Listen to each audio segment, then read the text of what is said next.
Okay, Sheriff. Here they are. Tell the Marshal this ain't how we do things here.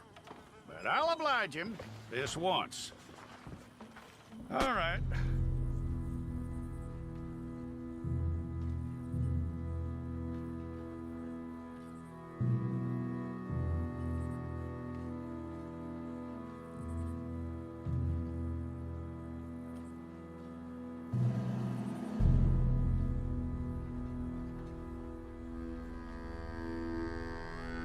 Jackson! Officer Jackson, move those prisoners! Officer Benton! Kitchens aid staff! Officer Townsend, those rocks ain't gonna break themselves.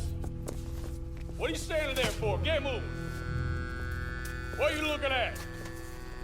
Go on, get moving!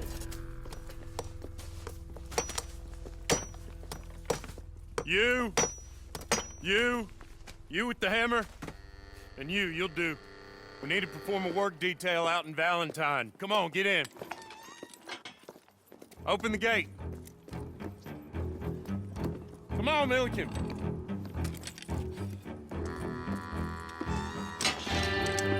Yeah!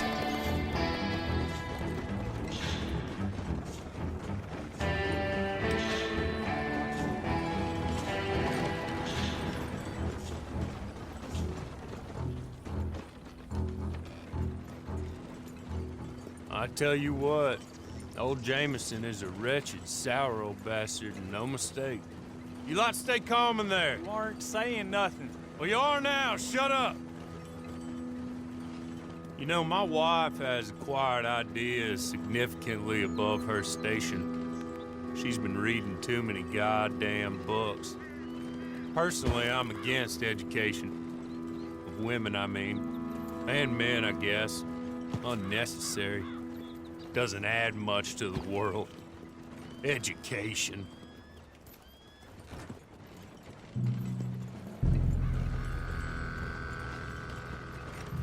Good day, gentlemen. Oh. Don't do anything stupid. Nobody gets shot. Act like fools, and the pair of you will be dead within a minute. Now, what are your names? Jenkins and Milliken. Well, Mr. Jenkins and Mr. Milliken, throw your guns to the ground and get on down here. That's it. Very glad to meet you.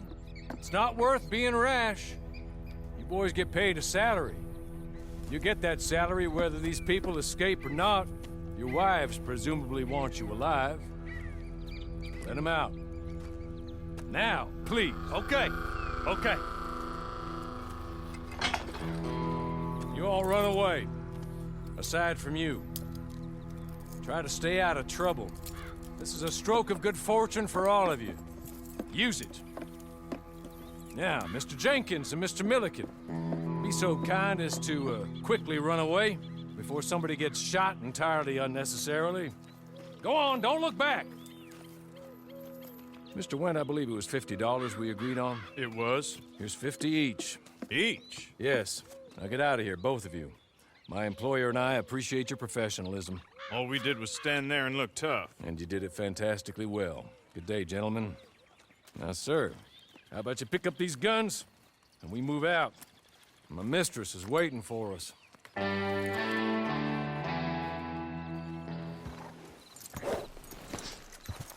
This way. She's anxious to meet you.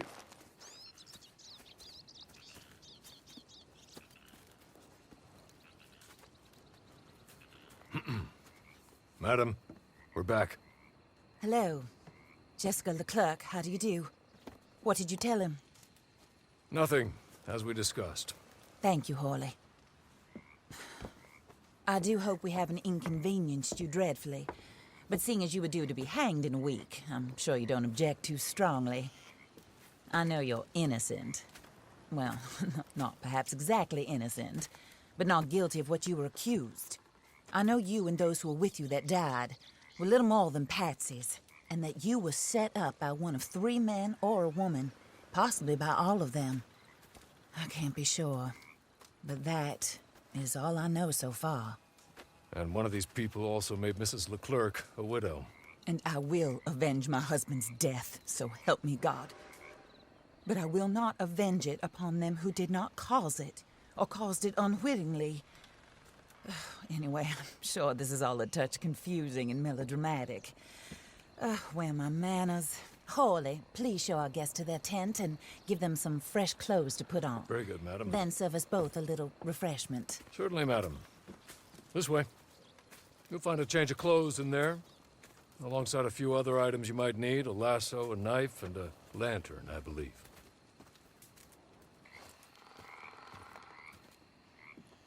That looks more comfortable. Hawley, Here, madam. your very good health. I suppose it beats dying, Mrs. Leclerc's husband was murdered by one of his business partners. And I intend to find out which one. Or rather, I intend for you to find out.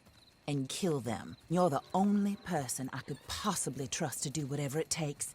Because you and your accomplices, you're the only other victims of their lies still alive. You see, you walked into the town at approximately the same time my husband was shot in the back, but by another gun, firing different bullets to those you possessed when you were arrested. These bullets, this was their mistake. You were rounded up and sentenced to death, all because you came to town and didn't talk too much and seemed like you were nasty. Anyway, here they are, the people who run Blackwater. Mr. Jeremiah Shaw, banker, real estate speculator, and crook. Mr. Amos Lansing, ranch owner, speculator, and crook. Mrs. Grace Lansing, his wife, society patroness, lover of the arts, crook, and my former best friend, Teddy Brown, her disgraced brother, outlaw, wanted man, and still in contact with them. All I ask of you is your help in finding out quite what happened. Mrs. Leclerc would like to help you get back on your feet. Get back to work. Whatever your work may be, I don't judge. You want to rob? Rob. You want to save innocent folk? Do that as well. But you need me just as much as I need you. I think we all understand each other. I hope we do. Good. I look forward to rewarding you for killing those who made me a widow. My husband was a true believer in this country and in the West. He was killed for greed. Foul greed when there's quite enough for everybody. I don't care what your scruples are as to killing. I will take the full burden of that sin upon my shoulders. Goodbye, for now. Then Hawley, go introduce him to nice Mr. Cripps. I think you'll like Cripps well enough. He's long past his prime, of course, but he hasn't gone entirely crazy just yet. And he will help you, better than most of his ilk. Cripps! Get up! Hello, partner. Harley. This is your new boss. Oh, pleased to meet you, partner. J.B. Cripps at your service. We'll pay to get your camp established. Mrs. Leclerc is a generous benefactor. And, where are we headed? Sir, while Cripps is establishing your camp, perhaps you can go to the station and see the clerk, then head to see Clay Davies. He's a horse thief, and not a terribly nice one. Then meet Cripps back at your camp. See you shortly, boss. Good luck. Hello. You must be Harley's friend. He's one of us. He said you also were a discouraged man. I'm very discouraged. Disappointed Alden, that's me. Anyway, it's a pleasure to make your acquaintance. I find your reticence charming. Real charming. By the way, I heard you might want to earn a little money. Well, some gentlemen have been robbing our stages, and they are not part of the club, if you catch my meaning. If you can make them go away, I'm sure they will have something of interest to you. They're up in Cumberland Forest. See what you can do, okay? Here, by the way, a catalog. The latest issue. Just came into this armpit from a land more civilized. And if all works out, well, my colleagues and I move around these stations as needed, and all of us are very discouraged.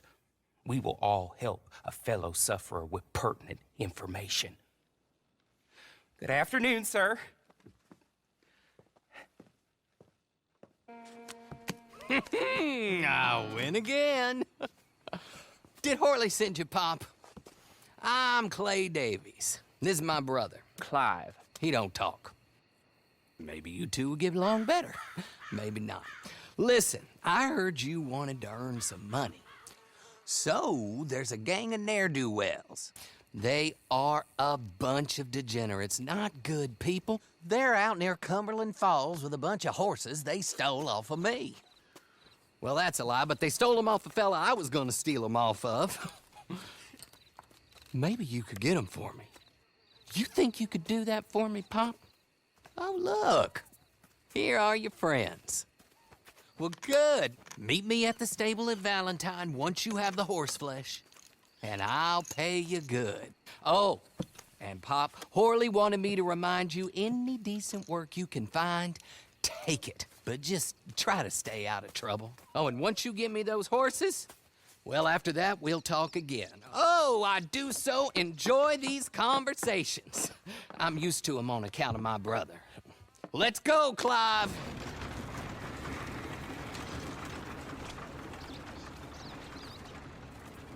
That dandy? Get that horse hidden away, Clive, and ready to move out as soon as we can. All right. Here's the money you earned. Now listen, Horley came by and gave me a message. He said to go see your friend Cripps up at your camp. Now listen to me for a second. Any other decent horses you find, we'll buy them. Just as soon as we are set up, okay? Nice meeting you. You know what? Hold on, boy. I call him boy because I'm older. 30 minutes, he went black. Let's give our friend here back the horse. It's yours. A sign of faith and future business. If you want to buy any extras or sundries for the animal, head inside. They've got a lot available. See you soon. Come on, Clive.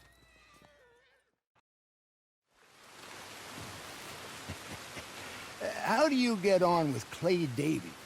Horrible little wretch, in my opinion. Pop this and pop that. I'd like to pop him, slime bucket.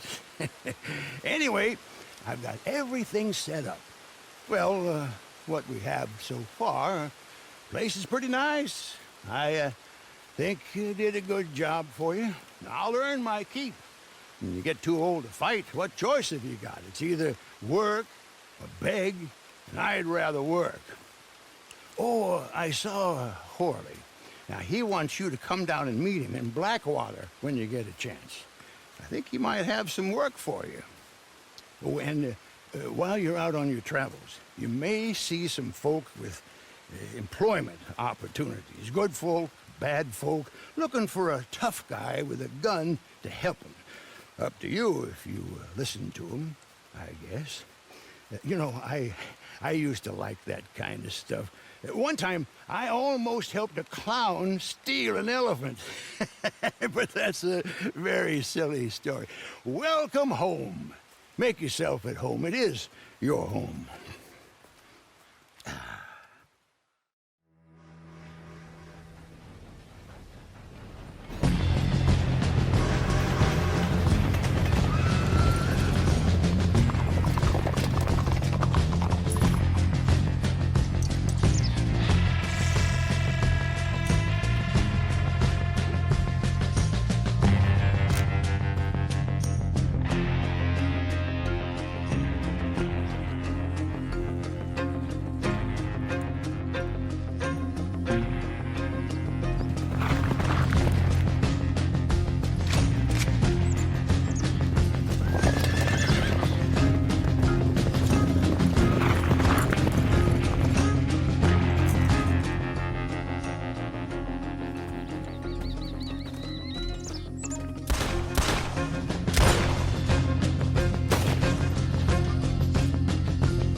Follow me. Now, like I said in my letter, we are going into business. I've been breaking down animals since I was knee-high to a splinter. And I worked as a tanner up in Wisconsin back in the 60s. It's a very long story. So I've got 3 words for you. Cripps Trading Company. Pristine pelts and animal parts for bulk sale. I know the market's there. All I need is a partner. So I'm thinking you source the materials. Skins, plumes, horns, and the like. I'll clean them and prep them. Then you go out and make the sale. Hell, we might even eat well out of this for once, too. Wouldn't that be nice? Why are you still here with us? Your provisions, Mr. Cripps. Yeah, all right. Pack the rest on there, will you? Now, with any opportunity comes risk. The competitors, thieves, me losing interest in the whole idea. But if we combine our talents, we'll be unstoppable. Now, I will require an initial modest investment, of course, startup costs and such like, but you'll recoup that as fast as you can say, "Hey, Cripps, you handsome genius." So how about it? Are you in? Oh, I forgot. Not much in the coffers right now, is there? No problem to pay me later. You know where to find me. Right with you. I know you're up there! Oh, marvelous. There she is. Just what I need. The crazy wood nymph. Can't a man take a bath in peace? What the hell is that? It's a panther. You savage! And a nice clean one now, too. This is going above the mayor's bed. Okay, Mrs. Hobbs will be by to handle the taxidermy. Oh, travel safe, my friend. Wait, who are you? Where's Cecil? Glenn, I'm a friend of his. Cecil had to take a few days off. For stress. Is there any animal that you have not slaughtered? Oh, you flatter me, Miss Sorry, Davenport. I really will be right with the you. The answer's no, but I'm retired, as you know, and have been for some time. Yes, and how many have you out there killing for you now? Not nearly enough, I'm afraid. Business is booming. What about you there? You a hunter? Gus McMillan, master craftsman of fine clothing and accessories. Here's my card. I pay top dollar for animal furs and parts. The rarer, the better. Don't listen to him. Unbelievable. How do you sleep at night? On the tiger bedspread, my dear. Seriously, come see me. You're no better than a murderer.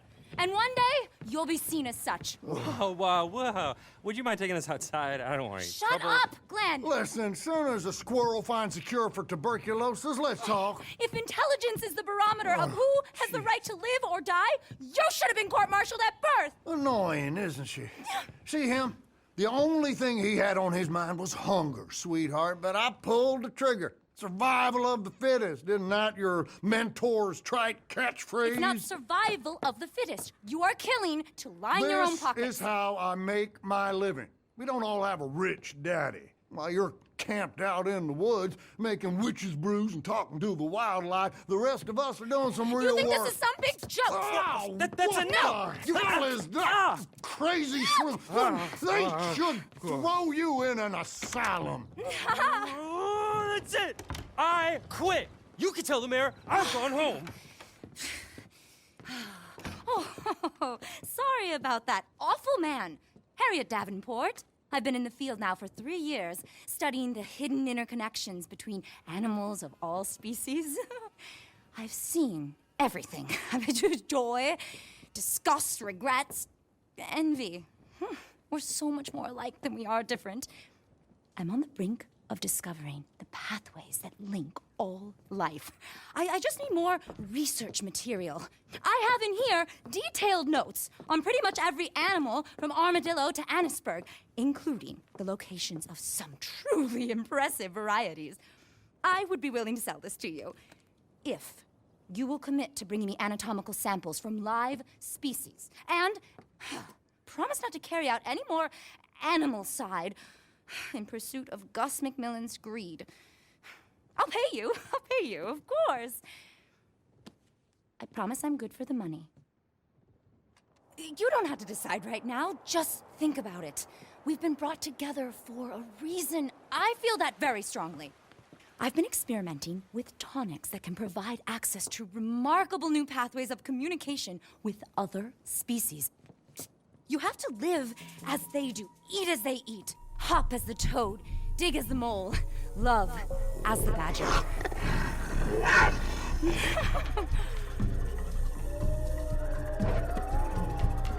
you see what I've seen, you just have to open your mind.